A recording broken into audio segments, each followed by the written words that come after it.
As an artist, it's so important for you to have money. But it turns out that it's even more important that money doesn't have you. If the most important thing in your life as an artist is cash, then your life and your art will both suffer. So this important disclaimer is necessary at the beginning of a conversation about money, in order to help prioritize what really is important. But in today's podcast episode, we're going to dig into the economics of how you can get paid, how to unlock your cash flow. Because without funds, art dies. It can't thrive when you can't buy the paint that you need, or the sculpting tools, or the camera, or the plane tickets. Without funding, the arts are frustrated. So it really is important for you to have money. Just make sure that it's not the most important thing, so that you don't lose who you are. Okay, there's one rule about money, the lack of understanding of which really does hold a lot of creatives back from getting paid, and it's a fundamental misunderstanding of their individual value. In economics, in commerce, you are an agent of potential economic impact. When the impact that you have on an economic situation is positive, you can expect to get paid. Yeah. But it goes deeper. I need to refine that statement. When your individual impact on the lives of other people creates so much value that they can't live without it, they will make sure that you have cash, because they don't want to live with your absence. Your absence should hurt. Your absence should be felt as an individual. Why do I keep saying that word, individual? Well, it turns out that it's the most material fact about this money rule. You never got a paycheck as being, your paychecks were never signed to all workers at the factory, to all employees at the shop, to all models on the runway, to all camera people in the media pit. You're paid as an individual. Your name goes on the check, and you're paid for your individual economic impact. Your economic impact can be positive, negative, or neutral. When your economic impact on commerce is positive, wealth is created. When your economic impact is negative, there's a cost associated with your name. If your impact is neutral, it means that your participation in commerce in that particular transaction had no bearing on it. This is crucial to remember, especially now that we're going to enter the emotionally charged part of the conversation. It is a hard pill to swallow, but it has to be digested in order to cure what ails you as a creator. In order to unlock your cash flow, we have to move beyond some painful truths that make sure that the winners keep winning and that you don't.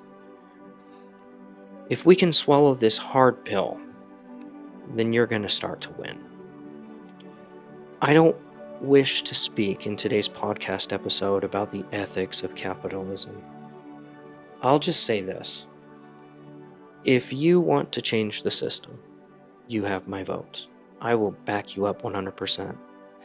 But today's podcast episode focuses on the practicality of getting paid today, because you've got bills that are due tomorrow. So within the system that we have today, I want to talk to you about how to profit and benefit. To do this, I'm going to paint a picture for you about the personal experiences that I've had as a professional in the fashion industry. That word individual is something that we have to bear in mind.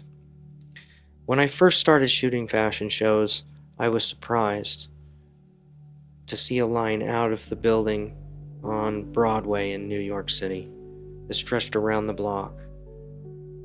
People wanted to get in, but the people in that line weren't the audience, it was the photographers.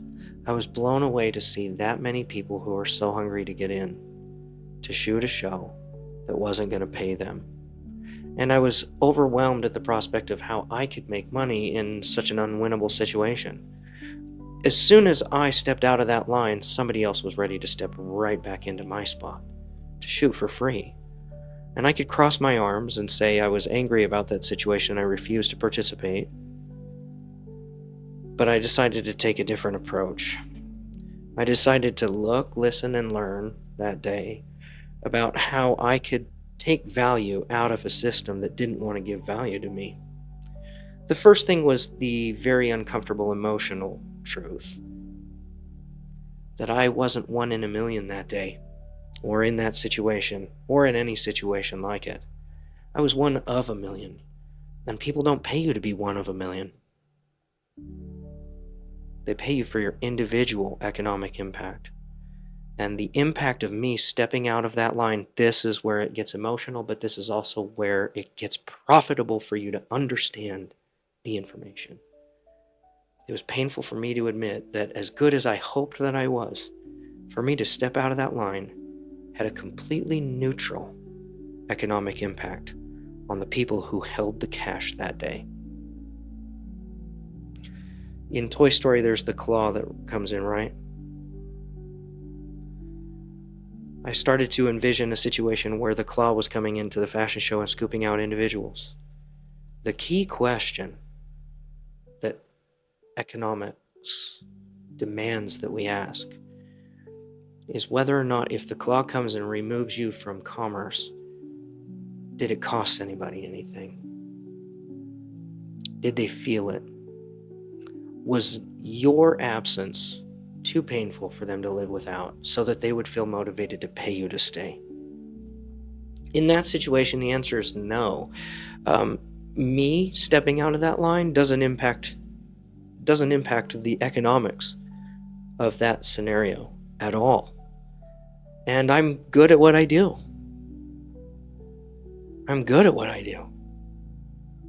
But I don't get paid as a group. I don't get paid as a photographer. I get paid as Tommy.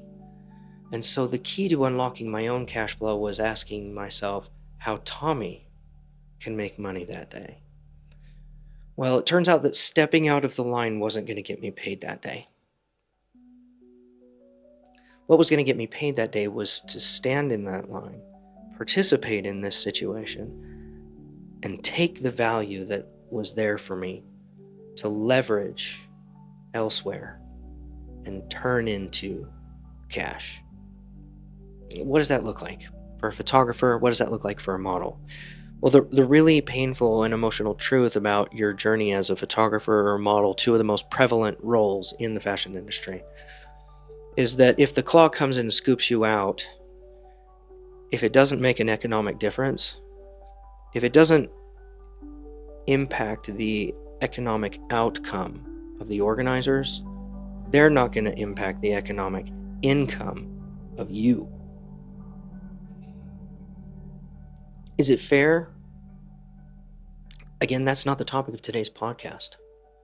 Today's podcast is about getting you paid. So what can you do to get paid in such an unwinnable situation? It does come down to understanding the rules of this chessboard, the economic science of it. Now that we've kind of swallowed that really emotionally painful pill of understanding our individual value, we can move into the part of the discussion where there's good news. For you to be a model or a photographer in such a situation, you are going to still have the opportunity to take value out of it. As a model, for you to participate in such a fashion show on the world stage in New York, Milan, Paris, LA, Dallas, now your portfolio is filled with the kinds of materials that demonstrate your authority in this professional discipline. You can show people who have cash for the rest of that year that you were at the top of the game. You walked in Paris. You walked in Milan. You wore couture from the world's foremost designers. And that's part of your portfolio now. The first step of getting paid is demonstrating that you know how to do the thing that people want to pay you for. And what could show that you know how to be a model more than to walk on the stage in Milan, Paris, New York City? What demonstrates your authority more than that? It's a very high sizzle piece of content for your portfolio that immediately communicates your authority and skill. This is so valuable. So valuable. Where do you use that? It doesn't just go into the portfolio. If you're smart, you use that to win brand deals. The same is true of photographers. You need to circle back, address this from the perspective of photographers. You too now get to walk away with thousands of images that demonstrate your authority in this professional discipline. If you do really good work, you have a lot to show off. You've got a year's worth of content that you can use to keep your socials busy if you're smart. If you're wise about it, you take this just like our model friends and you win brand deals with it. You book editorial shoots. You demonstrate to people that you can operate at the highest levels of the game. Your art starts to get noticed. And you start to get paid. When the bookings come and the brand deals land, you make cash. You may have not made cash that day at the runway show, but the runway show made you cash for the rest of the year. Crucial to understand this. You can take the attitude that it's unfair and exploitive, but while you're picketing and protesting and saying that it's unfair to you, somebody else is making money who knew how to play the game. Their bills are paid and yours aren't. This is painful. It's painful that it's not fair. It's painful that people don't just show up with money in hand to pay you and me. I don't like that. I would love to just be paid because I'm valuable.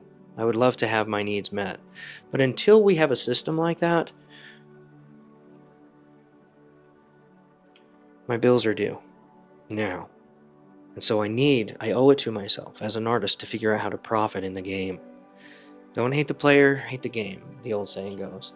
Don't shoot the messenger. I am just the messenger today. I want from my heart to help you. Overcoming these painful, emotionally charged mistruths and misconceptions about what stands between you and your cash flow, we have to confront that. We have to move beyond it. We have to figure out how you as an artist can show off what you uniquely contribute as an individual whose name is going to be on that check that you want to have. We have to figure out how to communicate to the people who have the cash that your name should be on the check they're writing. I want to go back to the fashion show example one more time, because it turns out there are two avenues through which you can extract value, and we focused on the easiest one first, where you take the content that you get that day as a photographer or a model or a hair makeup artist or a stylist, designer.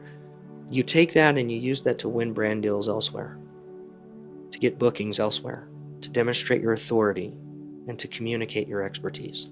That's avenue number one, and it's the easiest one. But avenue number two is still valid. It is a worthy pursuit, and it turns out you can do both at the same time. And you should. It's trying to be the best in the room at all times at what you do. It's exhausting. It's difficult. And the reality of it is that you're not going to win the gold medal every race. Mr. Miyagi said there's always somebody who knows more karate. And he's right. You're not going to win that battle every day, but it's worthy to strive in it, because in your pursuit of that dream, in your pursuit of that star so out of reach almost all the time, as you reach for it, it hones you, it sharpens you, it polishes you, and the quality of your product as a professional artist. It's worthy to spend time really trying hard to be the best in the room at all times, while also being respectful of all people and never thinking that you're better than anyone else ever. Ego toxifies everything it touches, and it will destroy your business prospects as well. When people can tell that you're fake, and they can tell. When people can tell that you're not really there for anyone but you lose. You will immediately differentiate yourself as a professional artist the moment that you start basing your brand on authentic and sincere concern for the winnings of other people. Why should you care for other people to win? I'll tell you why. Your economic impact, again, when it is positive on the lives of the people that you serve, they pay you. When your impact is positive, they pay you. Is anybody listening? When your impact is positive, people pay you, so you really should invest yourself heavily in helping other people to win. So a lot of great information in today's podcast about how you can begin to unlock wealth. It is broad, but it's intentionally broad because I want it to apply to everyone in the creative arts. I will provide this specific little gold nugget about brand deals and cash. We're going to get into things like your social media presence. We're going to get into things like the way you deliver your product as a professional. We're going to delve into that in future podcast episodes. But I will give you this one little element of specificity about how to unlock your cash. And it's where the brand deals are hiding. If you look at the people who are landing the brand deals that you want to have, are you doing the things that they're doing? Are you hanging out with them? Are you going to their networking events? Are you spending time with them so that what they're doing rubs off on you? Are you following the same accounts on social medias, on your socials? Are you engaging with the same brands? Are you talking to the same people? Are you interacting and engaging with the same content, the same agencies, the same individuals who have the cash that you want? Are you doing what they do? Are you going to the same places?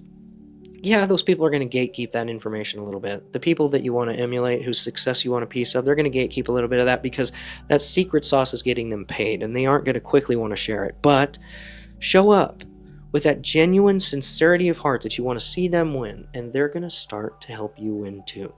They're going to bring you into the door. They're going to open the door to their speakeasy and they're going to say, "This is the VIP room. Here is your seat at our table." They won't give that to you.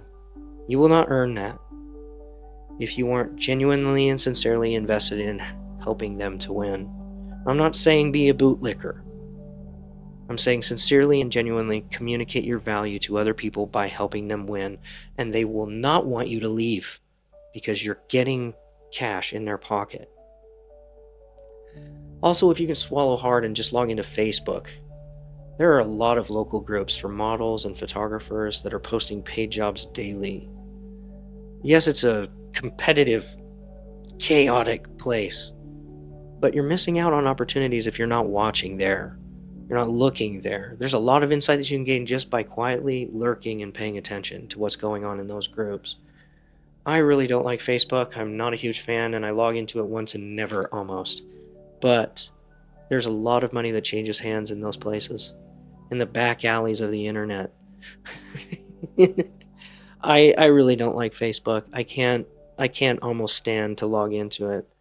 But there is economic benefit to be had by paying attention to what's going in there to help you build your base, to build your client base, to build your audience, right? All right, great. I want to shift focus just really quickly to address some of the questions that have come in comments, DMs. The former podcast episode that came right before this one and the one right before that dealt with the topic of what you're selling as a creative. It's not actually your art. It's the experience of working with you. It's joy. And if the experience of working with you isn't joyful, it's really hard to connect with people who have the cash and persuade them to pay you. Super important to understanding that first and foremost in your walk as an artist, right? But there have been questions that have come in. Okay, well, if I'm selling joy, then why are there so many people willing to sell rage? Why are so many people winning by putting out rage bait? And there's also the question of, well, if everything's joyful, then what about the mournful moments of my life? What about moments of loss? What about genres of art that treat to themes of loss and human suffering? They're not joyful in nature. Where's the joy in that? Okay, let's address those questions one at a time. First, it is unsustainable, irresponsible, and immoral to build a brand on chaos and rage. It's a house on a foundation of sand. Blessed are the peacemakers. If you can't make peace and love, you're going to die by the sword of war, and so will your brand. A house built on that kind of foundation will fall. You'll be remembered as a Genghis Khan instead of as a Gandhi or a Martin Luther King. People that came preaching a message of perfect love, throughout history are reverenced, and their advice is frequently recycled. Why should you build on a foundation of love? Because your house will last. The first hallmark of love is that it is patient. The second is that it is kind. Because it is patient, it endures.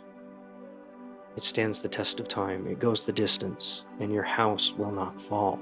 Your brand will be powerful, and the handprints and the fingerprints that you leave on the industry and on the lives of other people who interact with you, it will be indelibly beautiful.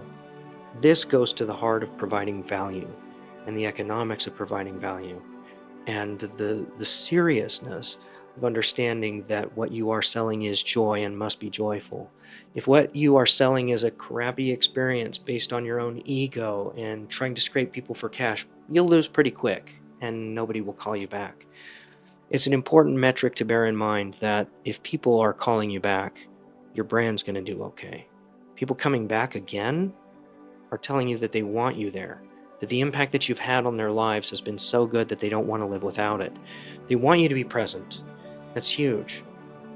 Let's treat to the other theme about love. It's kind. And that segues us into answering the next question about art. What about art that is sorrowful? Well, it turns out that art that is sorrowful is also kind to us. Listening to the blues, or the millions of people who identified with emo culture in the 90s, and the music, like Evanescence, that wasn't necessarily joyful. It was raw and emotive. People felt seen in their own suffering, in their own moments of loss and personal grief.